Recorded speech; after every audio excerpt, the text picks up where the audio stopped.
What is up, you guys? Welcome back to Car Thoughts. So today we're going to be talking about the top 10 essential things that you guys need to have if you want to be a car guy. If you don't have all these things on this list, bro, don't even think about joining the car community. Just keep driving your Honda Civic, keep driving your Corolla. And be sure to stick to the end because the last one will save you a lot of money and headache. But first, before we get into that,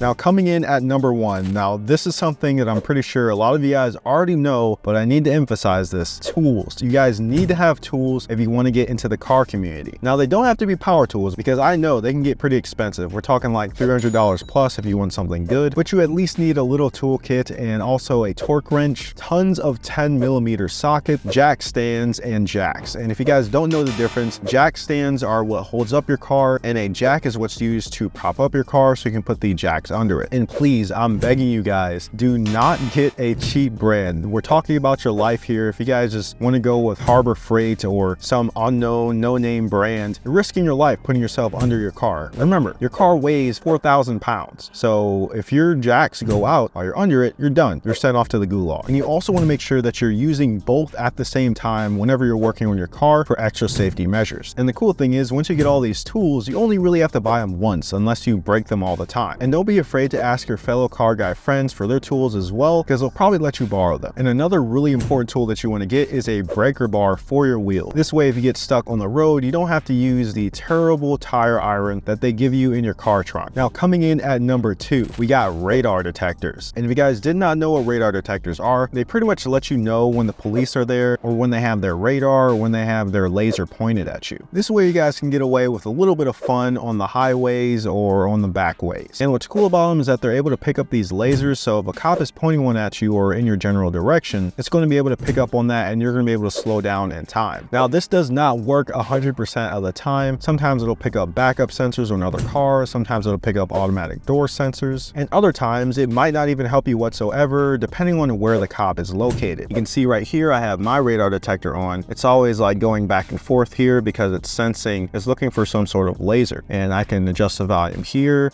turn it off, and I forgot what brand this is, can't really see it, but you can find these on Amazon for like 100 to 200 bucks. You don't have to get something crazy expensive. Now, coming in at number three, and this is equally if not more important, that is a dash cam. Whenever you guys are driving, especially in heavy populated areas like cities, it's going to be very important for you guys to be able to know your surroundings and understand that there are a lot of bad people out there and people that want to take advantage of you, run into your car, try and get insurance money out of you. So having a dash cam is a really good way of getting out of those terrible situations. Because let's say you got in a car accident, someone bumped into you, or it was 100% their fault. Some people will try to argue against that, but with a dash cam, you're going to be able to show your memory card, which is inside the dash cam, to the police. They're going to be able to put it in their laptop and they can see exactly what happened, regardless of what the other person says. And this is going to get you out a lot of hassle and headache, especially if you can submit this to your insurance. But it's better to have it and not need it than to need it and not have it. And these as well you can find on Amazon for $100 to $200. You can find one that at least has around 720 to 1080p, and if you wanted to get one of those really nice ones, you can get the 4K ones, or the ones that hook up to not only your windshield but also your rear window. They can also pick up audio as well if you want to get some funny moments. Now, coming in at number four, and this is also very important, talking about a reliable shop to take your car to if need be. Now, as car guys, we love to work on our cars every once in a while depending on what the job is, and sometimes there's those really big jobs or super intricate jobs that we simply do not want to do or don't have the time to do. And that's why you want to find a really good reliable shop in your area, which you can do by contacting your friends in the car community or just by looking at the reviews of certain places and trying to find a place that specializes in your type of car. So whether you have a Japanese car or a European car, there are car shops that specialize on working on each of those. And if you're able to find those shops that work on performance cars, that's a really good sign as well, because obviously when they have to work on these higher end cars, they're going to pay a lot more attention to detail to make sure they're doing the job right. And if you're able to find these shops as well, they're going to be surrounded by by people that love cars, and people that work there are going to love cars. So you'll be able to make connections, maybe even get discounts, and potentially even go to car meets with them. Now, coming in at number 5, this is also very important, but it's something that you have to muster up over time, and that's patience. And I'm talking about patience on the roadways. Whether you're coming home from work, you're commuting, as car guys, regardless of what type of car we have, whether we have a supercar or a super slow Honda Civic, we want to drive fast. And sometimes we drive like we have Nissan Altima Energy. And this can get you in a lot of trouble. It can get you tickets. It can get you into fights with other people, road rage. So you have to learn to have patience on the road, because not only will this prevent you from getting headaches from having to deal with other people, but you'll be able to avoid accidents that could have been easily prevented. Now, coming in at number 6, we have common sense. Whenever you are working on your car, especially when it comes to something that may be dangerous, like getting under it, you look up videos on YouTube, make sure you have really good brands for the jack stands, like I mentioned earlier, and don't be afraid to look at forums and articles online and get a good general consensus on how to work on your car or a specific problem. Another form of common sense too is just etiquette for driving. You should not be going 70 over in a school zone. I'm talking to you guys that have Edgar haircuts, and you should not be going 100 miles per hour in a residential or in your neighborhood. I'm sure a lot of you teenagers are tempted to do that, and it's simply not worth it, because you can risk hurting other people, and you can ultimately just destroy your life before you even get started. Now, coming in at number 7, this is probably one of the best parts, and that's having a community. So being a car guy is great and all, but if you don't got guys that you can mob with, go to car meets with, and work on your car with, then it kind of sucks at the end of the day. I look at it kind of like this, like me, I don't like playing video games by myself. It's kind of boring, but when you're able to enjoy the experience and have fun with other people, that's what makes it worth it. And the way that you can find these communities is on Instagram and Facebook. I think those two are probably the best, and also just showing up to different car meets where you can meet other people that have your car. Every single state, especially on Facebook, will have some sort of car group, and you simply just have to make a post in there asking about people if they have your certain car or when the next event is. I've met so many cool people just by going to car meets. You're going to be able to network with people, you can make more money with other people, and potentially one day you can buy your dream car from one of these guys, because there are tons of people out there that may not even be able to afford things like supercars, but they have a really good network of people that they know that they're able to finance these cars through. So there's really no cons or disadvantages when you go to these car meets for every single part of your life. And on top of that too, if you want to be a car YouTuber, then these events are going to be perfect and essential for your channel, which is why I love going to them. Now, number 8, we have self-control. This is one of the most important things on this list, because if you don't have this, you should not be a car guy. So many people love to bob and weave and mob on the highway. They go 100 plus when there's tons of traffic. This is simply not worth it. You should keep this for the track. You should keep it for the back roads. Or if you're going to be driving like this, make sure there's not a bunch of people around. At the end of the day, we have to realize that we drive 4,000-pound hunks of metal, and we're going fast. And there's a reason as to why a lot of deaths are caused by car accidents. So be a wise car guy, be smart, don't be stupid, don't try and street race every single person you see on the road, and understand it's not worth risking your life, other people's lives, and also your record. Now, coming in at number 9, we have microfibers and a handheld cordless leaf blower. As car guys, working on your car is great, but keeping it clean is another battle. Especially if you have a black car like me. I have a 2015 Lexus RCF, and upkeeping the paint is really hard to do. So it's always essential that when you want to clean your car using towels, you only use clean microfibers. And if you're going to be using these towels to clean your car or dry it, make sure you're not using the same side over and over and over again, because it can accumulate dirt, which will scratch up your paint and leave swirl marks in it. And trust me, I know, I learned the hard way. I've owned 2 black cars at this point. And you're probably wondering, well, why do I need a leaf blower? Well, when you wash your car, I don't really recommend using a towel. I mean, you can use like a giant microfiber towel, but I think the best route to go is to use a touchless method to dry it, which is by using a leaf blower. This way you can dry up all the different water droplets without getting those giant watermarks that absolutely suck. You basically need to clean it again if you decide to leave water on there. Now, coming in at number 10, this is very important because I feel like a lot of people forget to do this, and this is one of the most important on this list, is when you go to wash your car, take it to a touchless car wash. Do not go to an automatic car wash. For whatever reason, people love to do this. I know it's convenient. You know, a lot of boomers like doing this as well, but this destroys your paint so badly. You have to understand, when you take it to automatic car washes, tons of people, thousands of people use that exact same car wash, and they don't really clean the pads or whatever they call them, the towels that are hitting your car. So there's so much dirt, grime, and mud on those, and that's just being transferred over to your paint, and it's just swiping it, hitting your paint over and over and over again. That will total your paint, you guys, especially if you have a black car. So make sure you go to a touchless car wash. A touchless car wash has only pressure washers, so you can pressurize your car with either soap, water, or even wax. This is going to keep your paint in good condition, so that way your OCD doesn't go out of whack every time you look at your car and you see a giant swirl mark on it. And honestly, most of these car washes will charge like $5 to $6 for around 10 minutes of using their pressure washers, which is honestly perfect compared to like an automatic car wash where they don't really get in all the nooks and crannies and corners of your car. And on top of that too, these touchless car washes often have vacuums that you can use, which you can use to clean out your interior. And also something that you can do to prevent your paint from going bad is get a paint correction. I really need one for my car because there's so many different like scratches and swirl marks on it. And after you get the paint correction, you can get a ceramic coating. Now I know those can be a little bit expensive. I think they're around $500 to $600 depending on your car, but they can be worth it in the long run because they can save you a lot of time and money. But other than that, you guys, those are the top 10 car guy essentials that you guys need to have in mind when you want to get into the car scene. If you guys think I left something out on this list, be sure to put it down in the comment section. But with that being said, be sure to subscribe, and I'll see you in the next one. Peace out.